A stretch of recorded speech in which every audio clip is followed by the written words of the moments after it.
Good morning সবাইকে। আমি সায়ন্তন চলে এসেছি একটা নতুন ফ্রেশ ব্লগ ভিডিও নিয়ে। তার আগে তোমাদের কাছে খুব ক্ষমা চেয়ে নিতে চাই, কারণ আমি অনেক দিন পর, প্রায় 1 বছর হয়ে গেল, তারপরে এখন ভিডিও দিচ্ছি। ঠিক আছে, কোনো ব্যাপার না। আশা করছি এখন আবার নতুন করে ভিডিওর কনসিস্টেন্সিটা বজায় রাখতে পারবো। এবং বাই দ্য ওয়ে, তোমাদের সবাইকে জানাই merry Christmas and merry Christmas. সব খুব ভালো করো তোমাদের এই ক্রিসমাস। এবং আজকের টাইটেল আর থাম্বনেল দেখে তোমরা বুঝেই গেছো যে আমরা কোথায় যেতে চলেছি। এবং আমি এখন হাজরা মোড়ে দাঁড়িয়ে আছি এবং আমার বাকি বন্ধুরা আসছে। ঠিক আছে, সো লেটস স্টার্ট।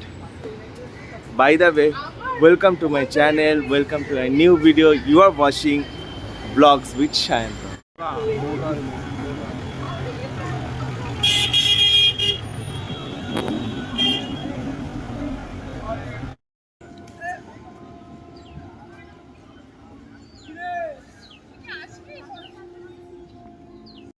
তো বন্ধুরা, চলে এসেছি আমাদের প্রথম গন্তব্যস্থল, এই দেউলটি স্টেশনে। এখানেই আছে বিখ্যাত লেখক এবং ঔপন্যাসিক শরৎচন্দ্র চট্টোপাধ্যায়ের বাড়ি, এবং তার পাশেই আছে মন ভালো করা রূপনারায়ণ নদীর পাড়। দারুণ জায়গা। তো চলো, পুরোটাই তোমাদের দেখাবো। ও, আরেকটা কথা ভুলে গেছি। হ্যাঁ বন্ধুরা, এর সাথেই আমরা দেখাবো তোমায় 370 বছরের পুরনো মন্দির, মদন গোপালের মন্দির। তো দেখতে থাকো এবং প্রত্যেকটা ডিটেল তোমাদের জানাতে থাকবো এবং কেমন জায়গা তোমাদের বলতে থাকবো। So let's start. কত করে পড়ছে? কত করে হচ্ছে? হ্যাঁ,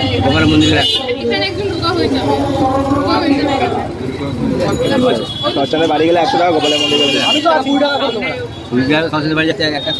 ওইখান দিয়ে আবার গোপালের মন্দির। হ্যাঁ, মানে পুরো মানে ফিরবো, ফিরলে আবার 100 টাকা। ওখান থেকে পাবো গাড়ি? ওখান থেকে পানি পাই যাবে, গোপালের মন্দির গাড়ি। তুমি থাকবে তো? এখান থেকে সরস্বতী বাড়ি যাবো 100 টাকা, ওখান থেকে রামগোপাল মন্দির যাবো 100 টাকা, ফিরবো আবার 100 টাকা, টোটাল 300 টাকা। 300 টাকা হবে তাই তো? সরস্বতী বাড়ি নামি এখানে এলে আবার 100 আবার এখানে আছে। আচ্ছা, মানে ব্যাক, মানে টোটাল পুরো ব্যাক করে এসে 300 টাকা তাই তো? 400 টাকা। এখানে যাচ্ছি 100 টাকা, ওখান থেকে আসছি 100 টাকা। কোথায় আসছি? ওখান থেকে তোমার গোপালের মন্দির 100 টাকা, 200 টাকা। ওখান থেকে সরস্বতী বাড়ি যাচ্ছি। বন্ধুরা, আমরা স্টেশন থেকে নেমে এখন টোটো বুক করেছি। তো টোটোওয়ালা আমাদের থেকে 400 টাকা নিচ্ছে।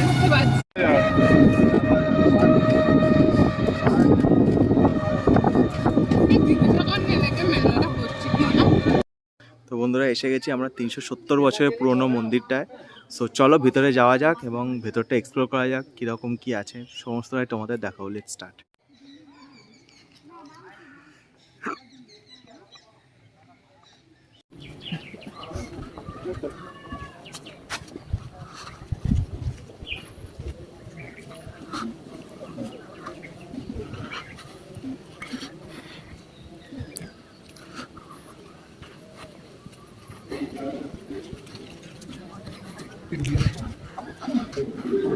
এটা কৃষ্ণ রাধিকা, একটা কষ্টি পাথরের কৃষ্ণ, এটা রাধিকা। তারপরে শিব আছে, দুর্গা আছে, নারায়ণ আছে, এই পুজো হয়। বুঝেছো?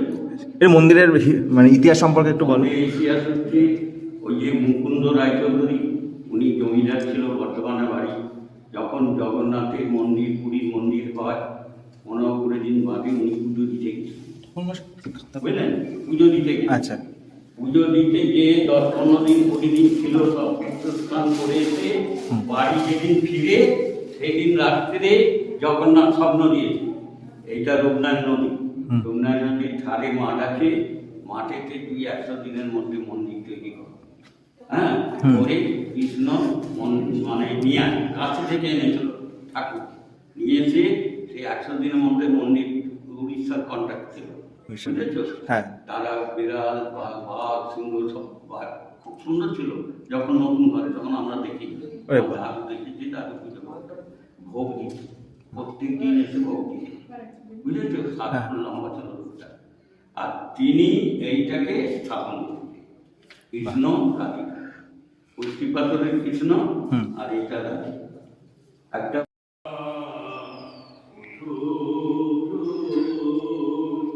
গোপাল, এই বিষ্ণুটা ফটো তুলেছিল।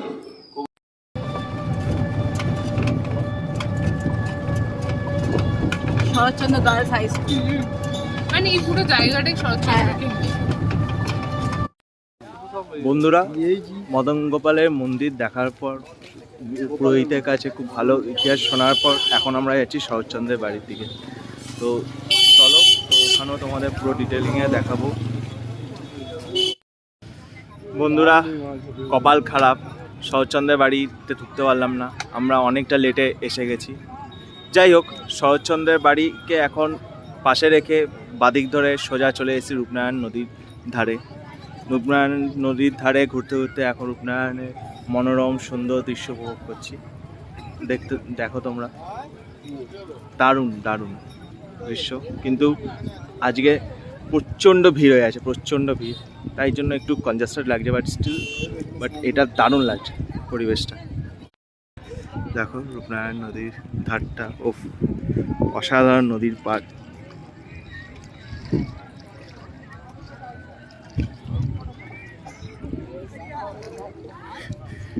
মন ভালো করা নদীর পাড়।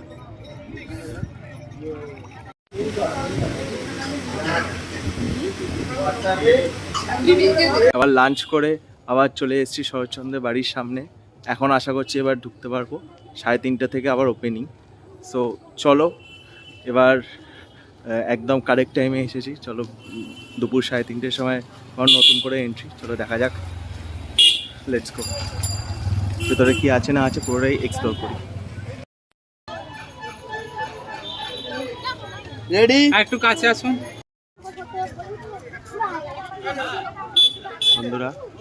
বন্ধুরা এবার আমরা যাচ্ছি শরৎচন্দ্রের বাড়ির ভেতর, ঢুকছি।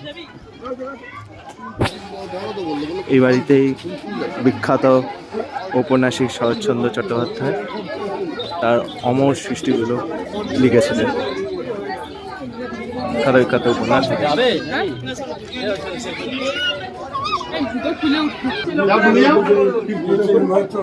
ডান দিকে একটা গড়িয়ে চলছে, লক্ষ্য রাখুন 100 বছর লেখাটা একটা ছবি তুলে নেন। এটা লিখছেন, এটা ওনার লেখার ঘর। সামনে চেয়ারটা লক্ষ্য রাখুন, চেয়ারটা বসতেন, টেবিলে খাতা রাখতেন, আর জানলাটা খোলা থাকতো। দাদু ভাই কাছে চলে যান।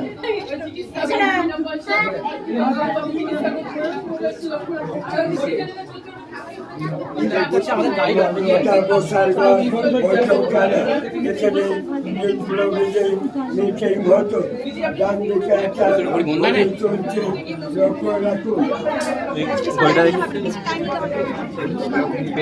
বসো, ঠিক আছে।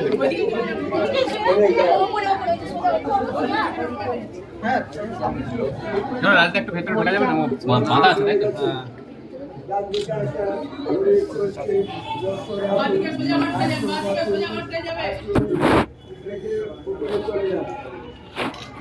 উপরে চলে যাবে।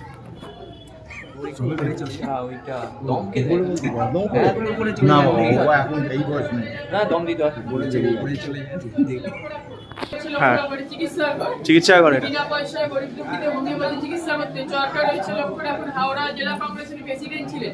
তখন জাতীয় কংগ্রেসের সিম্বলটি যে চরকা, এই যে খাঁচা রয়েছে, এই খাঁচাতে ময়ূর পুষতেন। আগে জেলার ঠাকুরটা রয়েছে লক্ষ্মীরাপুর, এখন ময়ূর রাখা নিষেধ, তাই ময়ূর রাখা হয় না। বালিকে সোজা করতে যেটা লিখতে লেখা কাটা লক্ষ্মীরাপুর। তোদের নিচের ঘরে এরকম টাইপের ভয় পেয়ে গেছি।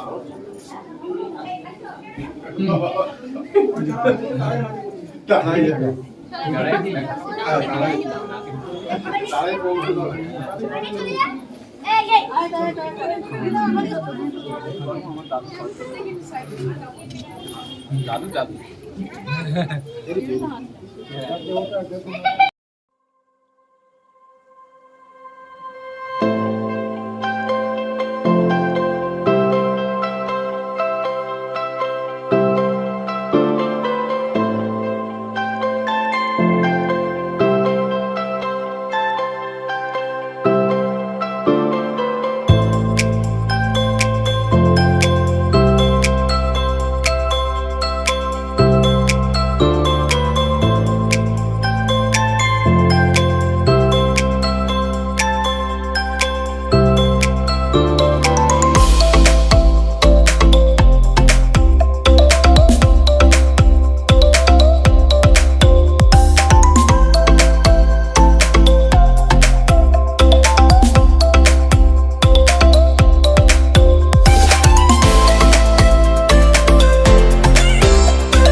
তো বন্ধুরা, এই ছিল দেউলটি ভ্রমণ।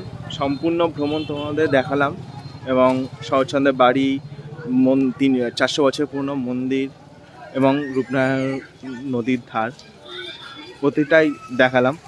তো এই ভিডিওটা যদি ভালো লেগে থাকে অবশ্যই লাইক অ্যান্ড সাবস্ক্রাইব করতে ভুলবেন না। চলো, দেখা হচ্ছে নেক্সট ভিডিওতে। টাটা।